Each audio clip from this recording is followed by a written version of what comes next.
బంగారం కొనొద్దన్నటువంటిది చెప్పని ప్రధానమంత్రి లేరేమో.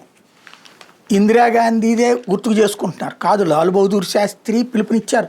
మొరార్జీ దేశాయ్ అయితే ఏకంగా ఆర్థిక మంత్రిగా ఉన్నారు ఆయన కొన్నాళ్ల పాటు. ఆయన ఆర్థిక మంత్రిగా ఉన్న సమయంలో పెద్ద ఎత్తు నిషేధాజ్ఞలు కూడా పెట్టారు. కొనుగోళ్ల మీద క్రైమ్ లాగా కూడా చేసుకొచ్చారు.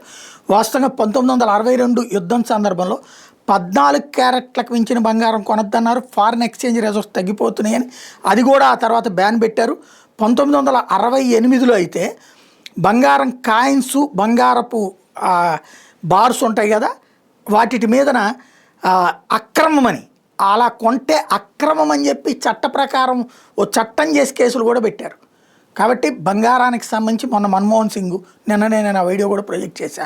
ఆయన పార్లమెంట్లోనే అడిగినటువంటిది కొనొద్దు అన్నటువంటిది, ఆయిల్ వాడకం తగ్గించండి అన్నది.